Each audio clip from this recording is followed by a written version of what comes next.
Hi, I'm Deryck Mitchelson. It's August 2021, and at this point, we would normally be packing our bags, heading across to Dunoon for the Cowal Gathering and, of course, for the Highland Dancing World Championships. Unfortunately, COVID has hit us again this year, and for the second year in a row, there'll be no World Championships. In fact, no Highland Dancing and no games once again. But I'm delighted to be doing a series of interviews and conversations with several Highland dancers and some others as well, and this is the first of the interviews we're going to do with the under 16 2019 world champion, Rosey Watts. So I'm absolutely delighted that Rosey is joining us. Hi, Rosey, how are you? Hi, I'm good, thank you. How are you? Very, very good. Now, Rosey, you're obviously from Macduff. That's up for those that don't know, quite north in Scotland. So it's in the top half of Scotland. How's things been up there since obviously 2020 and COVID's hit? How have things been? Are the family all well? Have things changed much? The family's all good. It's not changed that much. The COVID cases have been quite low here. I think everyone we never really heard if anyone had it, but there's still been a few at school as well. So it's definitely here, but I think we're not as badly as affected as Edinburgh or Glasgow. And are you into your last year at school now, Rosie, or have you just left school? Yeah, I'm into my last year, sixth year. And that would have been starting with this week or last week, was it? It started this week, yes. That's absolutely great. And you're looking forward to having a sixth year. And then, what's your thoughts after that? Have you got plans for sort of university, college, or what are you looking to do? I definitely want to go to uni. I'm just not sure what I want to go to do. Yeah, but I know I want to be good at what I want to do. You've got to enjoy it as well. I was like that. I went to university and ended up changing what I did after the first year because the courses I chose they were good courses, but I didn't really enjoy them. So there's definitely that as well. I find if you do things that you enjoy, you tend to do them quite well also. So Mhm. that's my small piece of advice. There's probably no rush. It's you'll fall into the right things. There's no doubts about that. How did you manage with the Highland dancing during the lockdown periods, Rosie? Again, you've maybe had a slight advantage because I know you've got two teachers, not just Rosalind, but your mum as well, which meant that you maybe were less reliant on the Skype sessions and Zoom sessions that everyone else had. What were you doing to keep yourselves busy? Well, if I'm completely honest, I did find it really, really hard because from about the age of 4, I all I knew was to be so disciplined to my dance, and I got up every day, danced, ate, and then went to sleep, and then repeated it the next day. And to have it taken away so quickly, it was kind of like my purpose had been taken away from me. Um, so I did find I struggled quite hard with it and the motivation to want to improve when there was nothing really to improve for. Obviously, I did have my Zoom classes with Rosalind, and I joined in on the Zoom classes that Mum did, but I was in one room and she was in the other, so it was still like being at class. Um, but it never really came close to doing the face-to-face classes, and I did some skipping and trying just to keep my fitness and my technique up to what it was before. But I didn't feel very motivated to dance. Some days I got up and I just didn't want to dance, and some days I got up and I would feel fine and I'd belt out a championship. Um, but I did feel quite guilty for not wanting to practice. Although I've learned that it's okay to feel like that, and now that everything's starting to come up and starting to go again, I'm feeling ready to go, and my love for dancing is more than it ever has been. And did you do Zoom lessons with Rosalind before, or was this something new that you just had to pick up on? It was something new, it was quite challenging. I think Rosin took a while to get used to it, obviously. I think we all did, but it was very different, I'd say that. It is totally different. Doing one-to-one lessons across Zoom or trying to do lessons with two or three people. You see things totally different. You don't have that 3D peripheral view that you get when you're actually in a Mhm. dancing class live, looking at the technique, looking at the turnout, looking at the whole entire performance. It's so difficult. It's everything's so flat. As I say, Yeah. you struggle to see is that point in second position? Is it behind? Is it forward? Did you execute your turn correctly? Is it too high? Is it too low? Are you in time with the music? Yeah, don't even go with the music. Half the time it looks like you're totally out of time, the music, or your internet's buffering and, And it you actually speeds up. so it's a totally new thing. But you must have still continued doing a lot of the dancing classes in person with your mum. Hmm. Yeah. Yes. And how do you enjoy doing these? I was in a similar situation to you, Rosie, that when I danced many years ago, I had two teachers. One was my mom, and another one was Mary Neal, who was in just outside Bathgate at the time. And there was definitely a different dimension from taking dancing lessons from my mum as there was from somebody that was out with the family. How did you find the dancing? How have you always found the dancing lessons with your mum? They've always been good. Yeah, we do get along quite well. So it's good to wake up in the morning and just go downstairs and say, "How was my dancing last night at class? Like, what do I need to work on for tomorrow?" And it's always helpful on the way home or on the way to championships. You can just remind me. Um, so it's good to have her there, definitely. But It's then sometimes again, it's sometimes difficult to clock off though, isn't it, when you've got your mum as a teacher that, yeah. you're absolutely right. Your mum's there in the morning, your mum's there at bedtime before you go to bed, and she's there the entire period. It's, you've got these eyes on you, everything you do every time of the day, whereas when you're just going to a normal teacher, you leave that class and then, you get some you time. That is quite difficult.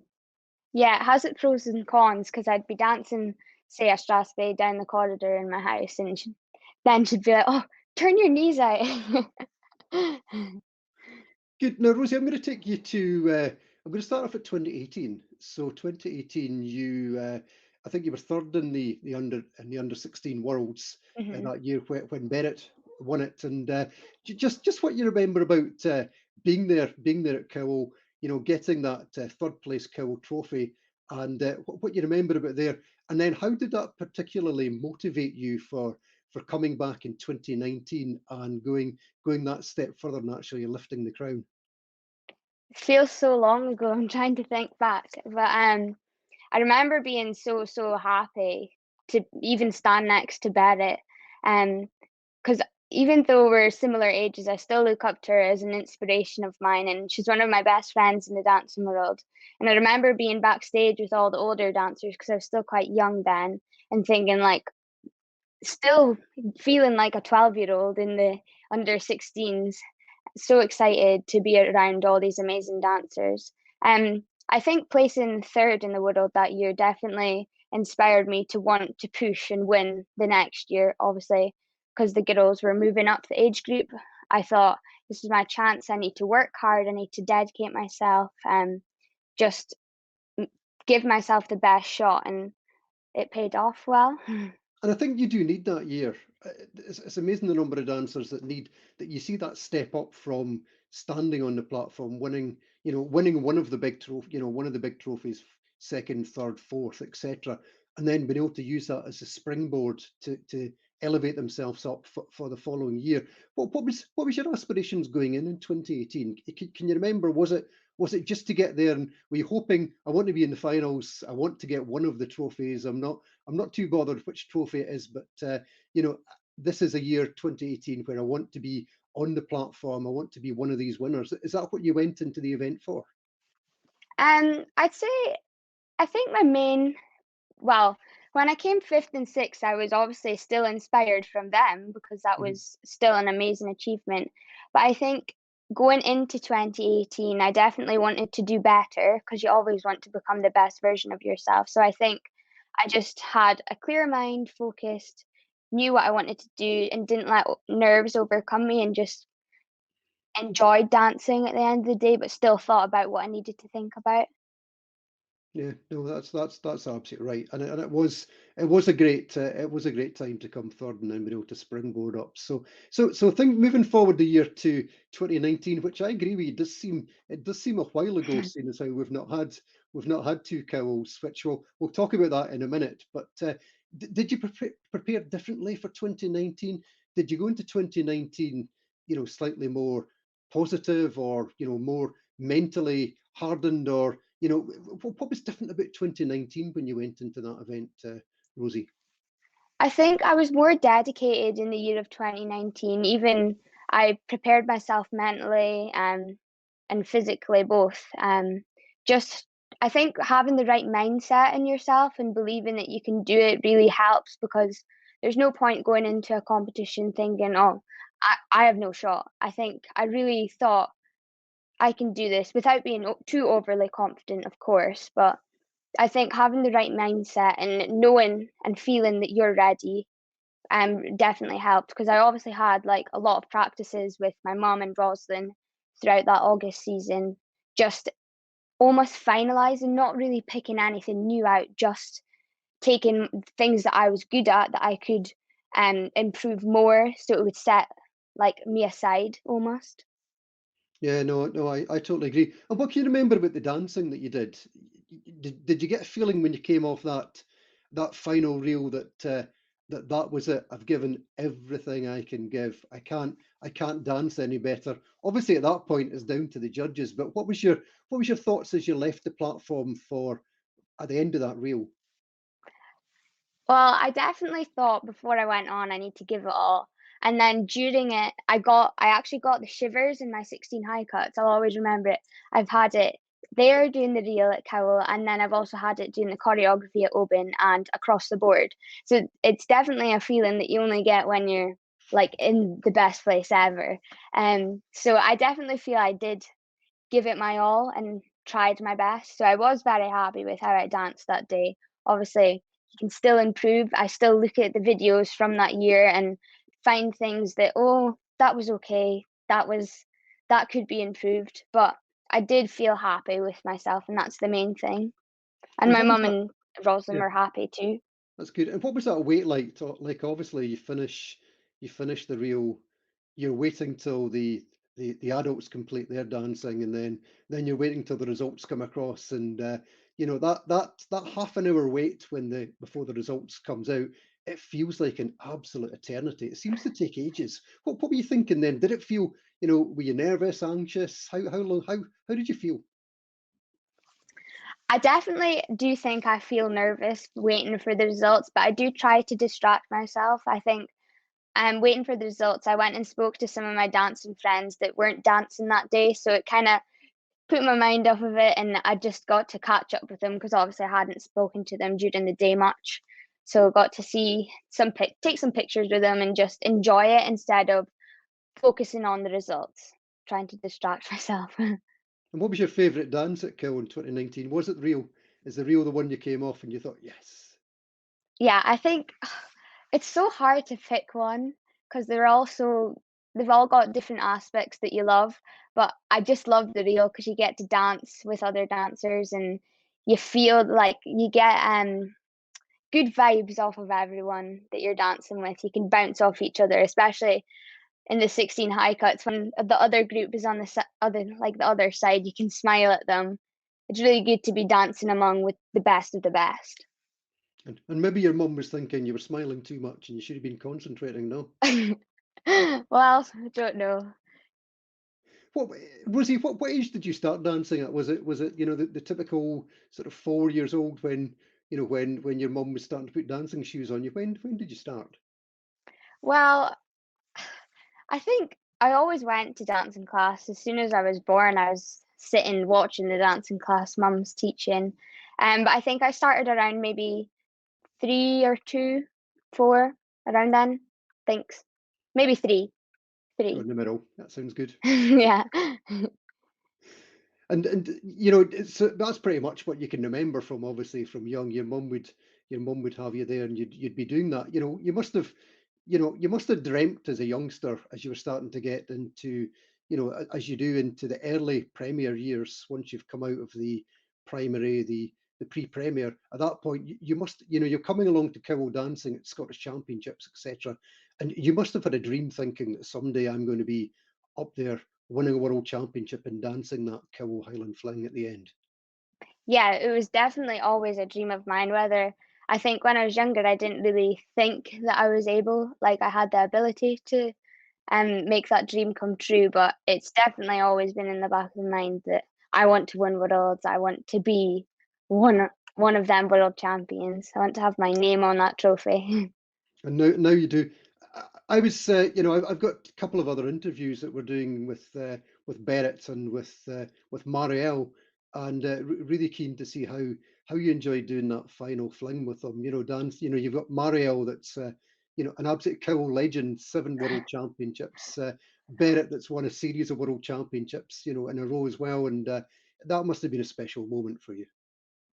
Yeah, it was. Oh, it was once in a lifetime opportunity. I remember thinking before I went on to get my trophy, I was a bit nervous about the fling, but as soon as we went up and discussed the steps that we were going to do, all the nerves just lifted and I just enjoyed the moment instead of being nervous about it. But it was definitely amazing to be dancing next to two legends in the dancing world. Yeah, no, it's that's the one bit I can remember actually enjoying about Cowal years ago. Yeah. The final fling was enjoyable. There was no pressure on you. You could just enjoy yourself rather than actually worrying about did you do anything wrong in the technique. Yeah. It's a special time. And being able to dance with someone like Marielle must be totally inspirational to Oh, be on that platform at the same time. yeah, very. Now, what's your thoughts on obviously the way unfortunately we've cancelled Cowal that you've not been able to dance in the under 18 World Championship when you were 16. You've also now not been able to dance in the under 18 World Championship when you're 17, which is now, and you're going to be going into the adults as the current under 16 World Champion, which has never happened. That must be, you know, you must have thought about that as saying, what a strange situation to be going into the adults and dancing at Cowal as the current champion, but the current champion in the under 16s. I know, cause my birthday is, like, maybe 2 weeks before Cowal, so I just newly turned 16 when I won, Yeah, so I'll definitely be a little baby in the adults, but I'm really excited because I think it'll be such a great show for everyone to watch because it's gonna be amazing. There's gonna be so many good dancers in it. It's gonna be packed full. But obviously, it is a bit scary, but I'm just gonna go enjoy myself and it'll be what it'll be. it should be some great competition because although we've missed out a few years, we're packing a lot of talent, a lot of champions into that adult age group. We've got youngsters coming in. There's no doubt we'll have some of the same great names that are there as well that have been there for year after year. I'm already excited about standing at the side of the boards and being able to watch that event. You must be excited about that as well as to what that brings. Oh, I'm so excited. Just even thinking that I could be on stage dancing next to like Marielle or Rebecca Thau, like that's crazy. It's so exciting. It'll definitely be a carol to remember. And of course, you would actually have grown up in some dancing lessons with Rebecca as well. Yeah.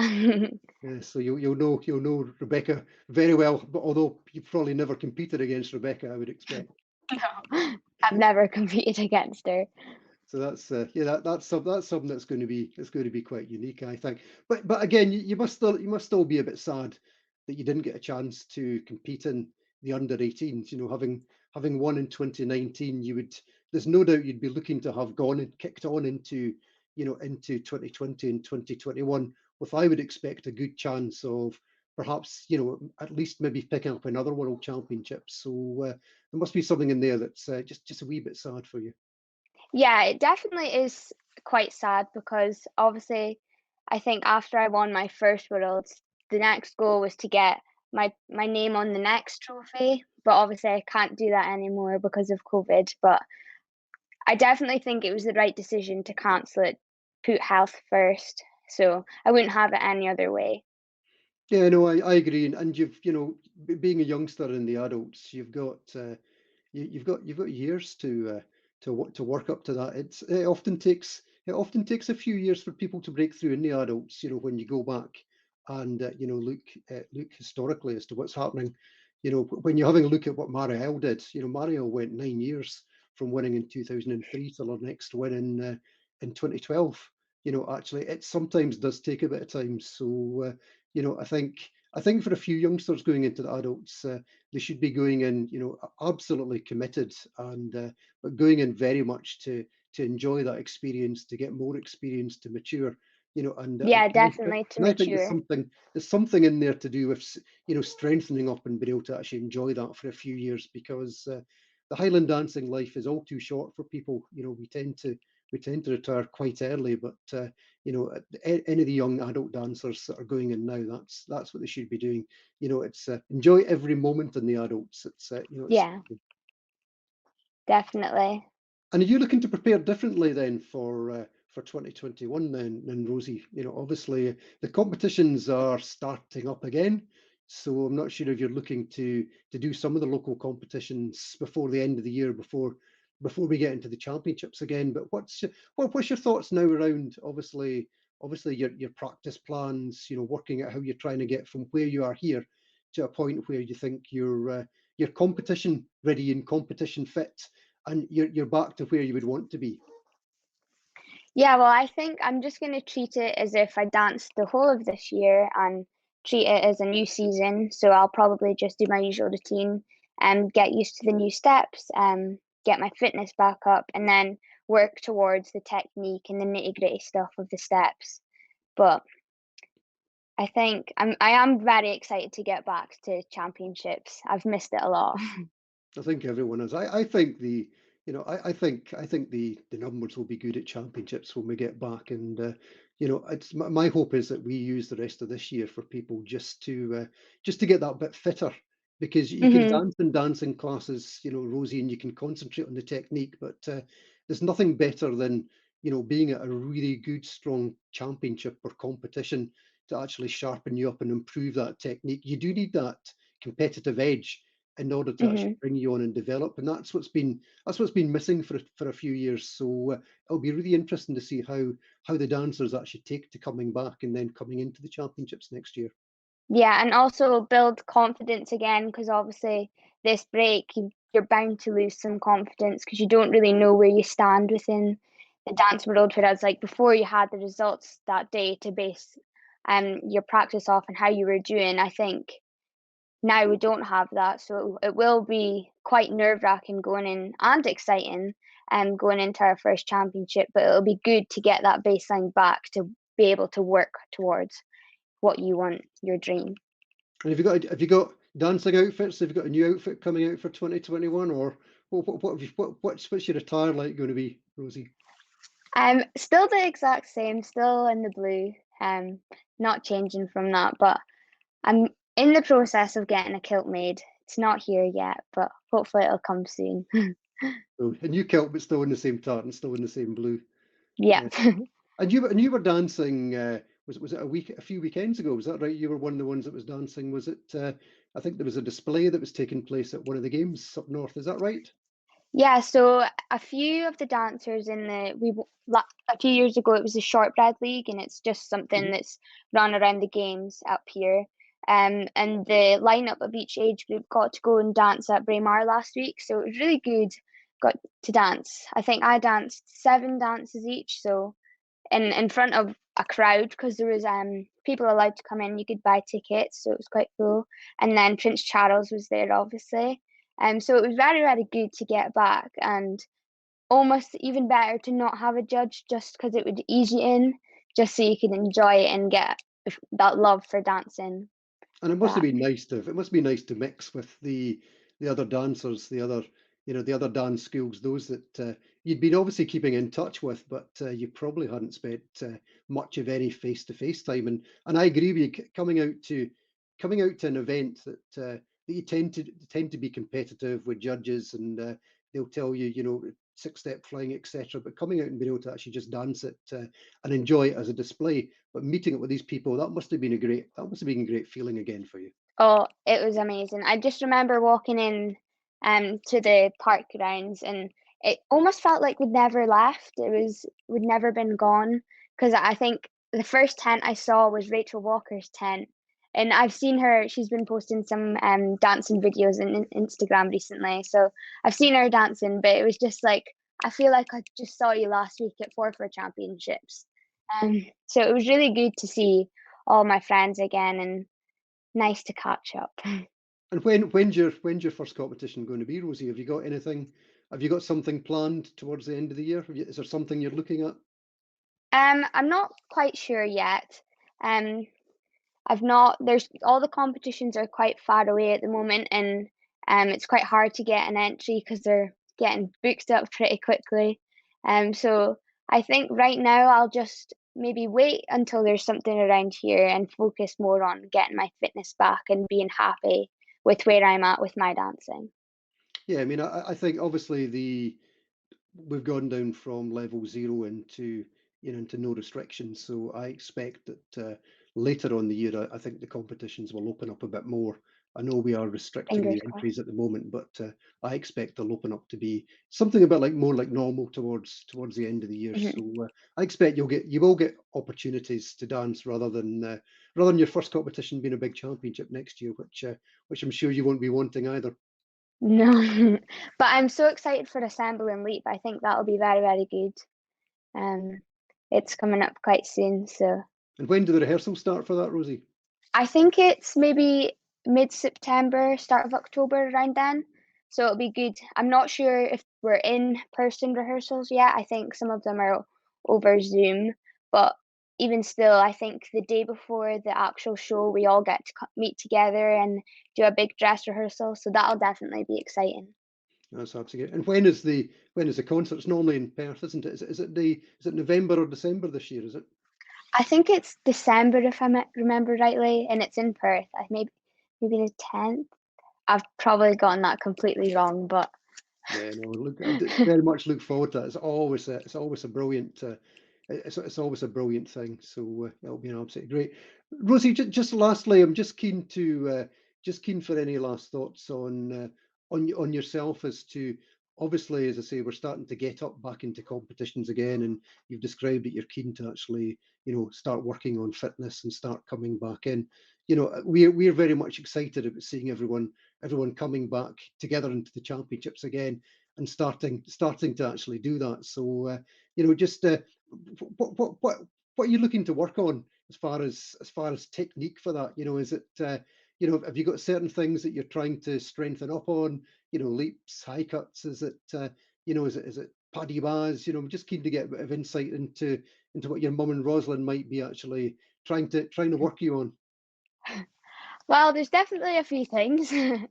um, I think mostly just trying to make the technique extremely, extremely good. And obviously, I think taking the things that I'm good at and improving it more, and then taking the not so things I'm good at and improving them. So concentrating on both sides. But there is a few things I need to work on. Yeah, no, you're always And they're not easy to fix. I've been trying for years.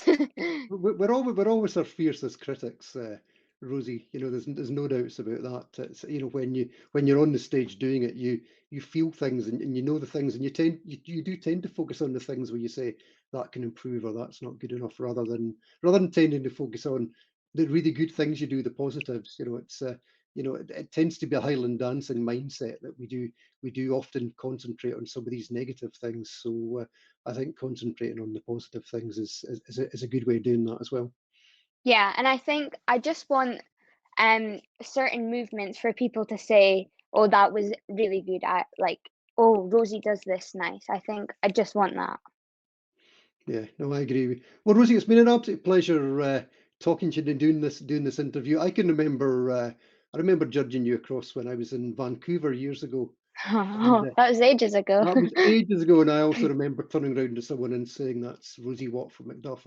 I expect at some point she'll be a world champion, and I'm absolutely delighted Oh, that was realised for you last year, because it was absolutely brilliant what you did last year. You danced beautifully, and I was so delighted for you to have won that. So thank it's you been very much. Thank not a you. It problem means at a all. It's lot. been absolutely great having you on this Cowal interview. All the best for next year, obviously. Keep fit, keep the technique going, keep the hard work going with Rosalind and your mum. And I'll look forward to seeing you back out at the next competitions. Thanks again, Rosie. Thank you, and take Thank you care. very much. Bye now.